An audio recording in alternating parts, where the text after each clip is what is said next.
ఆంధ్రప్రదేశ్లోని చంద్రబాబు నాయుడు గారు, పవన్ కళ్యాణ్ గారు, పురంధేశ్వరి గారి సమిష్టి నాయకత్వంలో నడుస్తున్నటువంటి ఈ ప్రభుత్వంలో, ప్రస్తుత ప్రభుత్వంలో సూపర్ 6 పథకాలకు దిక్కులేదు కానీ క్యాష్ కొట్టు బెల్ట్ పట్టు అనే పథకం ఫుల్గా నడుస్తున్న పరిస్థితి వాళ్ళు మన కళ్ళకి కనపడుతుంది. బెల్ట్ లాక్షణం, వేలంపాట్లో పాట పాడుకో, ఎమ్మెల్యేకి డబ్బు కొట్టుకో, బెల్ట్ పట్టుకో. సూపర్ 6 పథకానికి మాత్రం దిక్కులేదు. మాకు ఓటు ఇవ్వండి.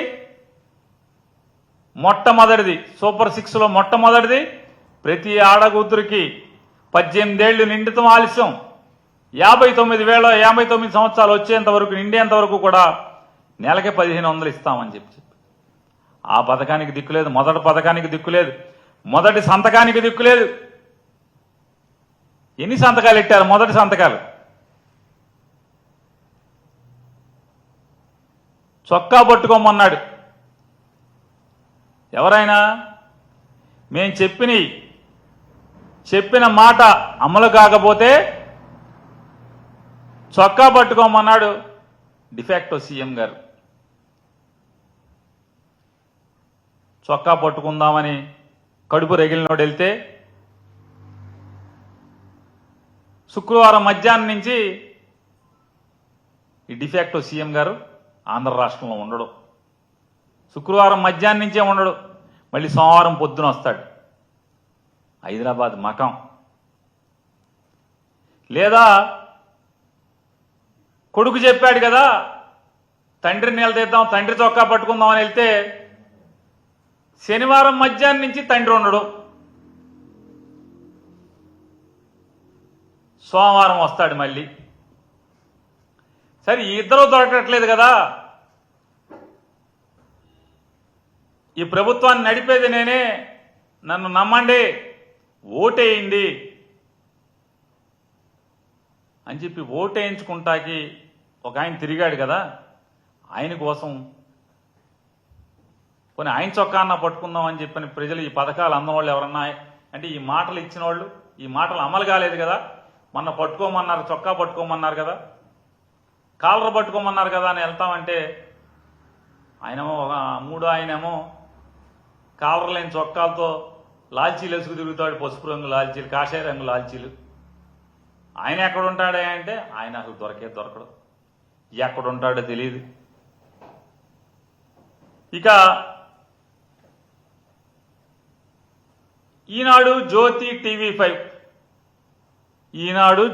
టీవీ5 ఈ పేపర్లు కానీ టీవీలు కానీ జగన్ బెంగళూరు వెళ్ళాడు అంటారు. కానీ మీరే అంటారు 11 సీట్లు అని. 11 సీట్లు లేవు, ప్రతిపక్ష హోదా లేదని మీరే చెప్తున్నారు, ప్రజలు ఇవ్వలేదని. ఆయన బెంగళూరు వెళ్తే మాత్రం మీకు మాత్రం పెద్ద పెద్ద తాటిగా అక్షంతాలతో రాస్తారు. అధికారం ఇచ్చారు ప్రజలు, 164 సీట్లు ఇచ్చారు. ఒకడు ముఖ్యమంత్రి, ఒకడు ఉప ముఖ్యమంత్రి, ఒకడేమో డిఫాక్టో సీఎం. ఈ ముగ్గురు అసలు మామూలు కనపడరు. శుక్రవారం ఒకడు వెళ్ళిపోతాడు, శనివారం ఒకడు వెళ్ళిపోతాడు. ఒక్క రోజన్నా రాశారా? రాసిన పాపాను పోయారు ఎవడన్నా ఒక్కడన్నా? చేతులు రావా? సాక్షాత్తు ఆంధ్రప్రదేశ్ రాష్ట్ర ముఖ్యమంత్రి. అసలు ఆయన మాటలు మాత్రం కోటలు దాడుతాయి. బెల్ట్ ఉంటే తోలు తీస్తానంటాడు, తాట తీస్తానంటాడు, షాపు సీలైంది అంటాడు చంద్రబాబు నాయుడు గారు. ఆయన నియోజకవర్గం కుప్పంలో కానీ లేదా ఇంకొక ఆయన ఉన్నారు, రకరకాల అసలు మామూలుగా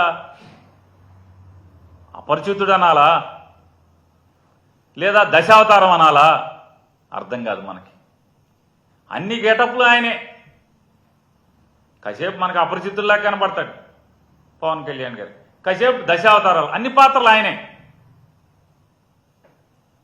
కాసేపు హోమ్ మినిస్టర్ని పీకేస్తానంటాడు. నిన్న మొన్న చెప్తున్నాడు అధికారులు ఇక ఉపేక్షించను, తోలు తీస్తా తాట తీస్తా అంటాడు. ఊళ్ళో మాత్రం ఉండడు, క్యాబినెట్ మీటింగ్లకు రాడు, సమీక్షలకు రాడు, ప్రభుత్వాన్ని నడపటాకు ఉండడు. వాళ్ళేమో 25 ఇచ్చాం 50 ఇచ్చాం ఉంటుంది. ఏది నిజమో దేవుడికి ఎరగాలి, ఎర్ర పుస్తకానికి తెరవాలి. 25 ఇస్తున్నారా 50 ఇస్తున్నారా అనేది. ఇంకొకటి చెప్తాడు, ఏదో టెండర్లో ఏదో చూస్తున్నామంటాడు. ఇక లేదా అనధికార ముఖ్యమంత్రి గారు ఒక ఆయన ఉన్నాడు, లోకేష్ నాయుడు గారు. అసలు రాష్ట్రంలో ఉన్న 164 నియోజకవర్గాలు లేదా 175 నియోజకవర్గాల సంగతి దేవుడు ఎరుగు పక్కన పెట్టండి. వీళ్ళ 3 నియోజకవర్గాల్లో కుప్పం, పిఠాపురం, మంగళగిరి, ఈ 3 నియోజకవర్గాల్లో బెల్ట్ షాపుల్లో బ్రాందీ ఏరులై విచ్చలవిడిగా బహిరంగంగా వడ్డీ కొట్లలో ఫ్రిడ్జుల్లో పెట్టి అమ్ముతున్న పరిస్థితి మనకు కళ్ళకు కట్టినట్టు ప్రజలకు కనపడుతుంది. కళ్ళకు కట్టినట్టు ప్రతి వడ్డీ కొట్లో ఫ్రిడ్జ్లో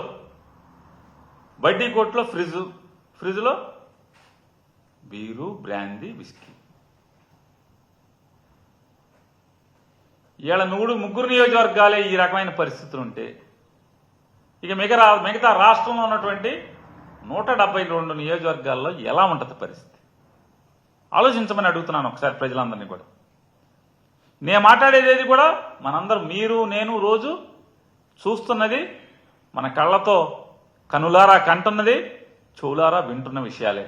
నేనేం కొత్తగా చెప్పట్లా, వాళ్ళలాగా స్టోరీలు అల్లట్లేదు. ఇవాళ మద్యం ఏరులై పారుతుంటే వీళ్ళ 3 ఎమ్మెల్యేలే కదా, ఏంటి వీళ్ళ బాధ్యత ఏంటి? రాష్ట్రాన్ని పొడిచేస్తామంటారు, వీళ్ళ ఊళ్ళల్లో మాత్రం మద్యం అనధికారికంగా బెల్ట్ షాపుల్లో విచ్చలవిడిగా ఏరులై పారుతుంటే అడిగేవాళ్ళు లేడు, ఆపేవాళ్ళు లేడు. ఇవాళ ఆంధ్రప్రదేశ్ రాష్ట్రంలో మద్యం పాలసీ ఏంటయ్యా అంటే, ప్రభుత్వం నిర్దేశించినటువంటి టార్గెట్ల కంటే కూడా 30-40% ఎక్కువగా మద్యం అమ్మాలి అని చెప్పని సాక్షాత్తు ఎక్సైజ్ అధికారులు బారు లైసెన్సుదారుల మీద, బ్రాందీ షాప్ లైసెన్సుదారుల మీద విపరీతమైన ఒత్తిడి చేస్తూ లిక్కర్ని డంపు చేసే పరిస్థితులు ఇవాళ టార్గెట్లు పెట్టి మరి మద్యం అమ్ముతూ ఉంటాయి. ఏం పరిస్థితి? వాళ్ళ లక్షల కోట్లు పెట్టి వ్యాపారంలోకి దిగినటువంటి ఈ మద్యం లైసెన్స్దారులు ఈ మితిమీరినటువంటి అమ్మకపు టార్గెట్ల వల్ల, సేల్స్ టార్గెట్ల వల్ల చివరికి ఏంటయ్యా పరిస్థితి అంటే, వాట్సాప్ మెసేజ్ల ద్వారా బ్రాందీ, విస్కీ, బీరుని ఇంటింటికి డోర్ డెలివరీ ద్వారా ఇవాళ రాష్ట్రం మొత్తం కూడా సులువుగా అమ్మేటువంటి పరిస్థితులకి కారణమైంది ఈ కూటమి ప్రభుత్వం. చంద్రబాబు నాయుడు గారు వాట్సాప్ గవర్నెన్స్ అంటే ప్రజలకు అర్థం కాల. ఏంటి చంద్రబాబు నాయుడు గారు ఆయన వాట్సాప్ గవర్నెన్స్ అంటాడు, వాట్సాప్ గవర్నెన్స్ అంటే వాట్సాప్లో గవర్నమెంట్ ఎట్లా దొరుకుద్ది అని చెప్పాను. కానీ ఇవాళ ఆంధ్రప్రదేశ్ రాష్ట్ర చంద్రబాబు నాయుడు గారు చెప్పినట్టుగా, ప్రగల్భాలు పలికినట్టుగా ఆంధ్రప్రదేశ్ రాష్ట్ర ప్రభుత్వ సేవలు వాట్సాప్లలో దొరకట్లేదు. కానీ బ్రాందీ, విస్కీ, బీరు మాత్రం వాట్సాప్ల్లో మాత్రం ఫుల్గా దొరుకుతుంది.